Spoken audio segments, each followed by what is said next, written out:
The excitement I have for this is immeasurable. Welcome to Manor Lords. This is not a drill. Thanks to Hooded Horse for the code to check this out a couple of weeks early.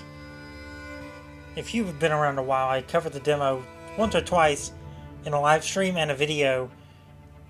2022, I think. It's been that long. And it's out in early access on PC with Day 1 PC Game Pass on April 26th. Once again, thanks to Hooded Horse for the code to check this one out. I'm having to contain my excitement, and I think we're going to contain that excitement just a little bit longer. Name our character Seren Santiago. And my portrait is going to be this one. So you can do your own coat of arms, as they're called. We're going to do a nice little single color background. I wonder if I can load.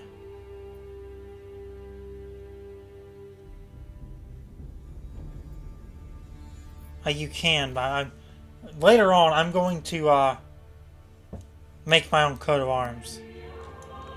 And that's what I'm going to do. Okay, sorry about that. Let's see. I like that. I like that background. Let's do orange. Yeah. Yeah, I like that.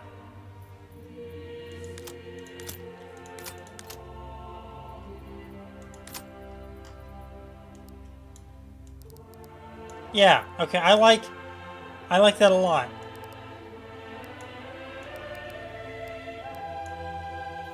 Very customizable. Alright, continue. So this is different.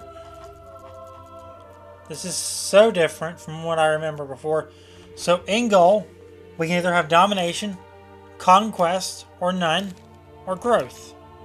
So growth is reach large town settlement level to win. Domination, eliminate all of the other lords by claiming their territory, or conquest, claim all regions to win.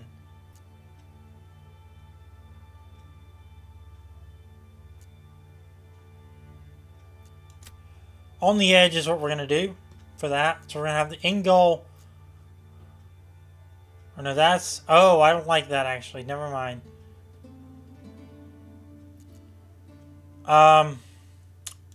Restoring the peace.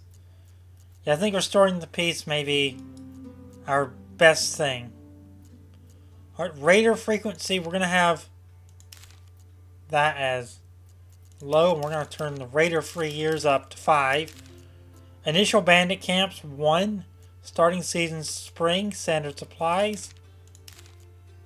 Armament delivery, yes. Residential requirements, balanced.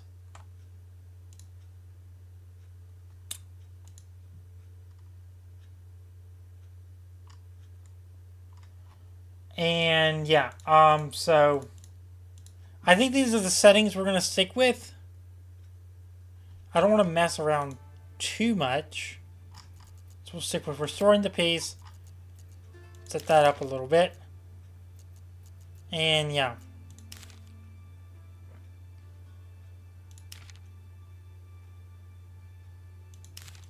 Okay, I like that. That's really nice.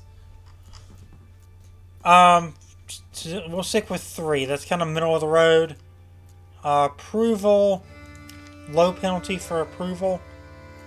Because this is our first game. I don't want to get smothered by our approval ratings.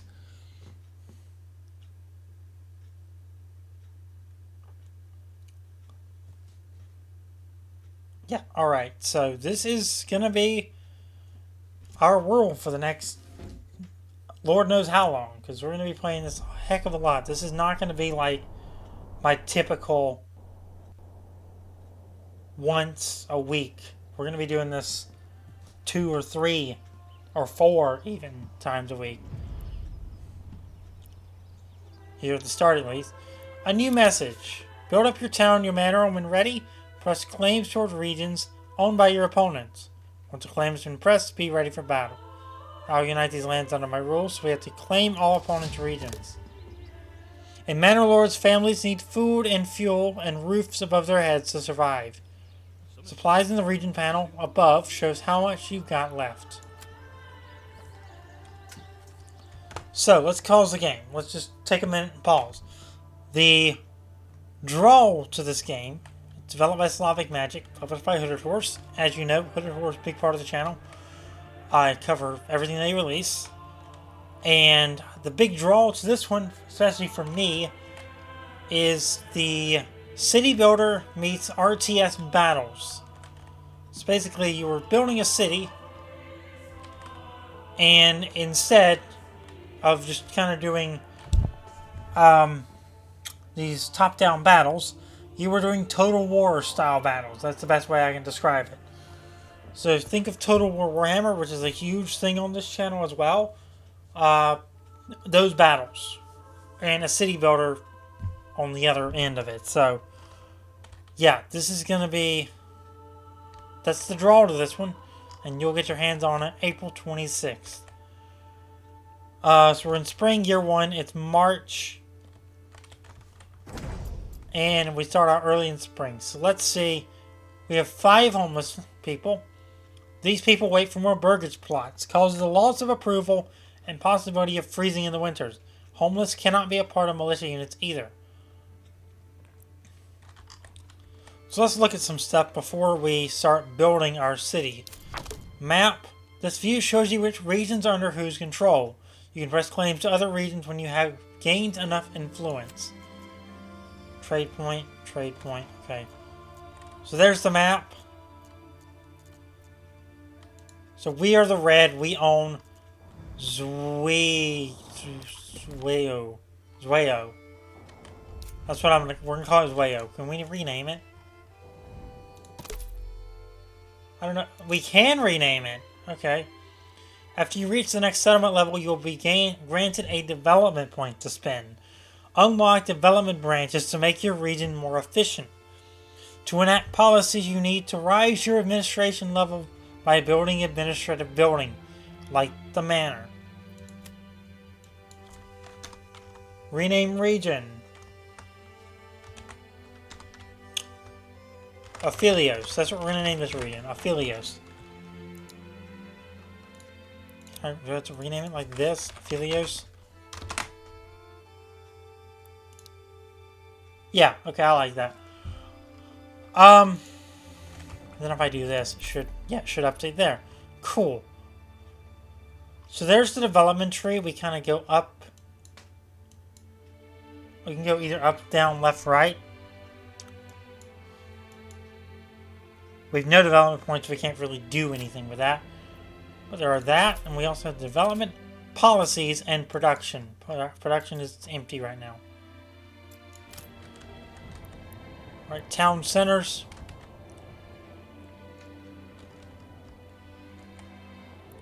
Construction, so there's the construction menu. With plenty of overlays.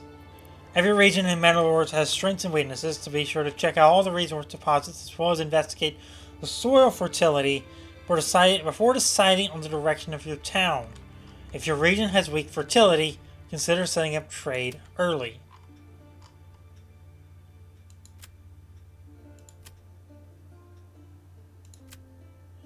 So rye fertility. Emmer fertility. So green means you have the best fertility. Yellow means okay fertility. Orange means less than ideal. Red means probably nothing. That's what I'm gonna guess. Because I don't see a legend, but that's kind of I'm using inferences to note those. So if we wanted emmer, we would build it over here.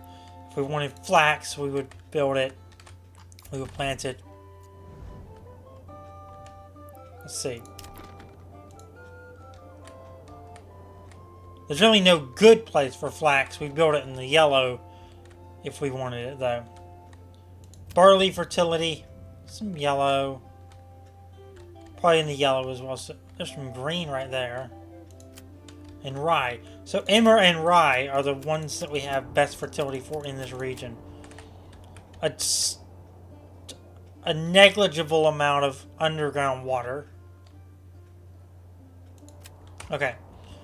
So let's go ahead and start building our settlement. Let's go to the town center.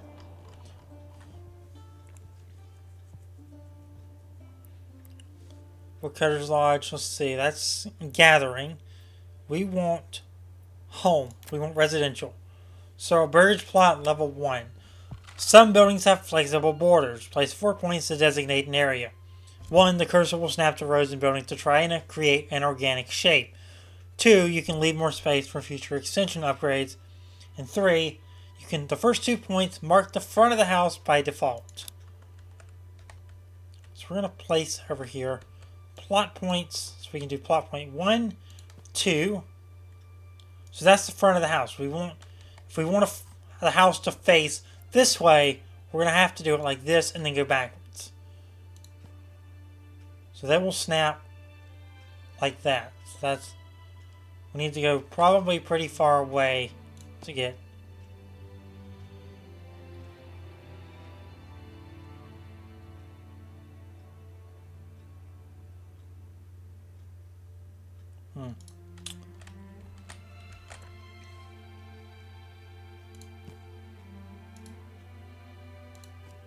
There we go. That's what I want. Right there. So we can build that. We can rotate it that way. We can rotate it that way. Okay. So 2 burgage plots right here. We need 5 in total, I think, So for one single family.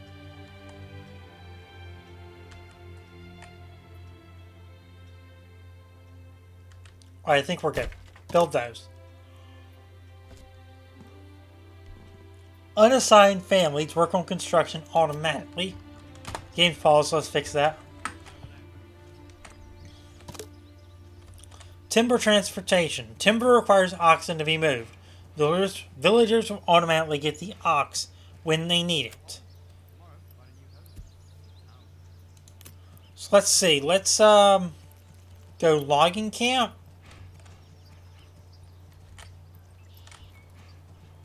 Yeah, okay. Logging camp will probably... We can't put it there. That's an iron mine. I don't want to waste limited resources.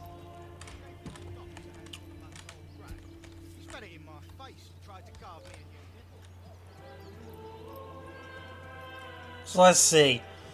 Let's put the logging camp... We have a lot of trees right there. Let's kind of put it in this impasse.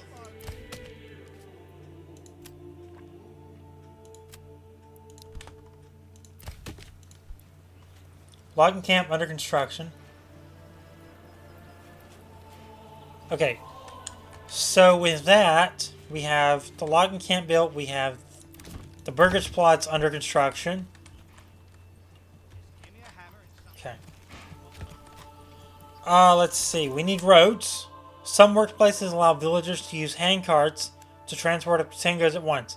However, pulling a hand cart off road is extremely slow, so make sure to connect your building to roads. So we're going to try and do the best we can in terms of connecting these like that. So let's do that. Okay.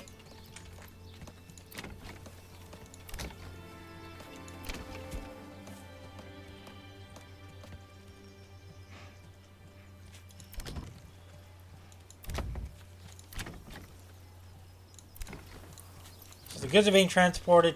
And another big thing for me, I like detail. I love detail in games. You can zoom in and you can watch in real time as these houses get built. And yeah, you could say it's that way in most city builders. But I've not seen a level of detail like this in any city builder. In almost all cases, resources in Manor Lords have to be physically moved. It can take a moment, so feel free to change the game speed if you like it. Game speed controls are down here in the bottom right.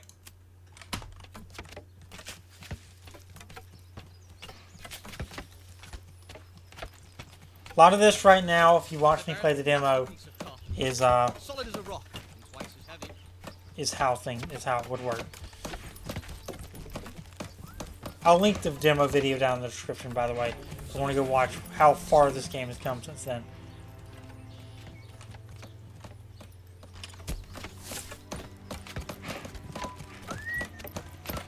Splendid work on the roof, good sir. Homeless will move into the plot, and if approval is high enough, it might attract a new family too. However, families need more than just space to be happy. Click on the building to check on their residential requirements. So they need water access, they need a church, they need a fuel stall supply, they need a food stall supply, they need clothing stall supply, and they need armaments if we want to fight.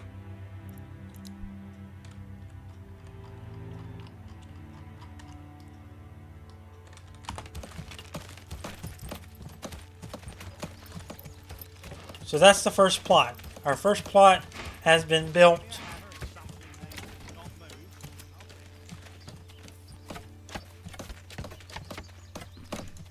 Let's go ahead and get water access set up.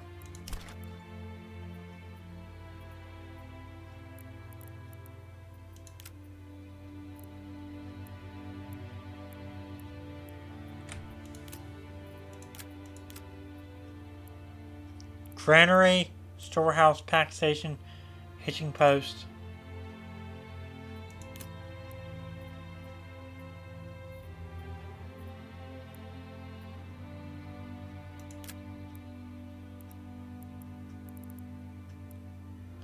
The dyer's workshop.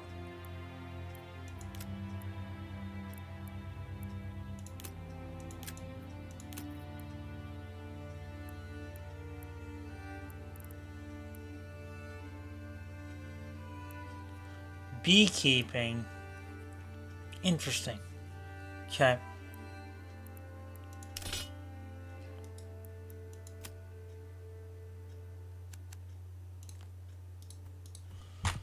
I think right now that's as good as we're going to get. So we're just going to kind of look and see what we can do from here.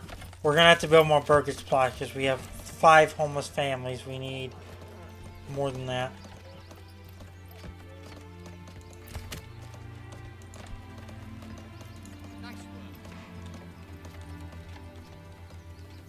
Okay.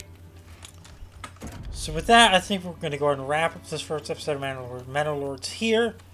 If you enjoyed, make sure to leave a like on it. A little bit of a slow start, but I just kind of wanted to introduce you to the mechanics of the game as we start moving into building here. And with that, I'll see you next time in a couple of days for some more Manor Lords. Thanks for watching.